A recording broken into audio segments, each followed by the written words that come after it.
Assalamualaikum warahmatullahi wabarakatuh. Sahabat yang budiman, Amr Khalid di dalam bukunya Akhlakul Mu'min, beliau menceritakan kisah seorang lelaki yang datang kepada Ibrahim bin Adam. Untuk apa laki-laki itu datang kepada Ibrahim bin Adam? Untuk meminta nasihat, karena kesulitannya untuk meninggalkan dosa dan kemaksiatan. Orang itu berkata, "Wahai Imam, aku sangat ingin bertaubat dan meninggalkan dosa. Tetapi tiba-tiba aku kembali berbuat dosa. Maka tunjukkanlah kepadaku sesuatu yang bisa melindungiku hingga aku tidak lagi berbuat maksiat kepada Allah." Ibrahim bin Adam berkata, "Jika engkau ingin bermaksiat kepada Allah, jangan bermaksiat di buminya." Lantas orang itu bertanya, "Lalu di mana aku bisa bermaksiat? Di luar buminya?" Ibrahim bin Adam berkata, "Jika engkau ingin bermaksiat kepada Allah, jangan bermaksiat di buminya." Lantas orang itu bertanya, "Lalu di mana aku bisa bermaksiat di luar buminya?" Jawab Ibrahim. Orang itu berkata lagi, "Bagaimana mungkin ya Syekh? Sebab seluruh bumi ini milik Allah." Maka Ibrahim berkata lagi, "Tidakkah engkau malu bahwa seluruh bumi ini milik Allah tetapi engkau masih berbuat maksiat di atasnya?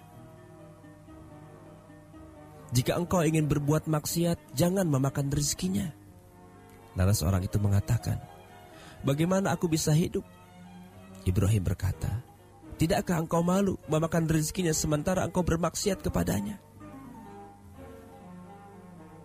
Ibrahim melanjutkan, "Jika engkau ingin bermaksiat kepada Allah, lakukanlah di tempat yang tidak dilihat olehnya."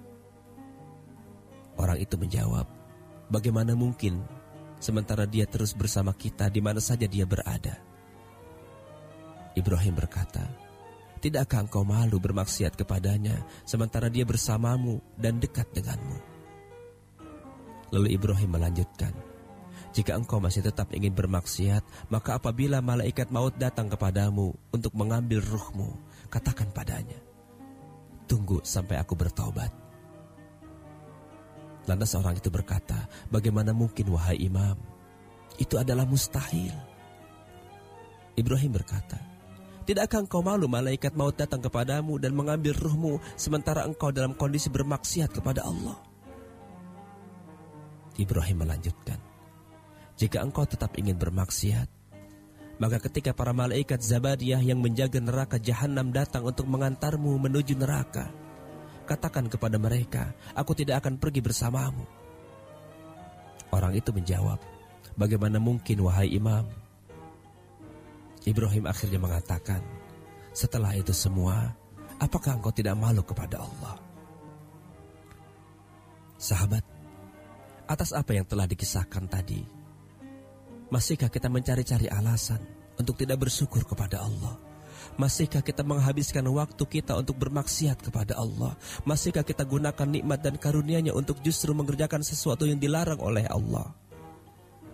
Tidakkah kita merasa malu ketika akal, pikiran, mata, telinga, lidah, tangan, dan seluruh anggota tubuh kita gunakan untuk melakukan perbuatan yang tidak Dia sukai? Masihkah kita belum menyadarinya? Atau kita memang tidak mau untuk meninggalkan semuanya itu karena keinginan kita untuk selalu memuaskan hawa nafsu kita? Atau karena urat malu kita sudah putus? Allahu Akbar. Mari sahabat, kita beristighfar, bertobat kepada Allah, memohon ampun dari setiap kesalahan, kekeliruan, dosa dan kemaksiatan yang selama ini kita lakukan. Hanya kepada Allah sajalah kita memohonkan ampunan dari setiap kejahatan yang pernah kita kerjakan. Subhanaka Allahumma wa bihamdika, asyhadu an la ilaha illa anta, astaghfiruka wa atubu ilaik. Assalamualaikum warahmatullahi wabarakatuh.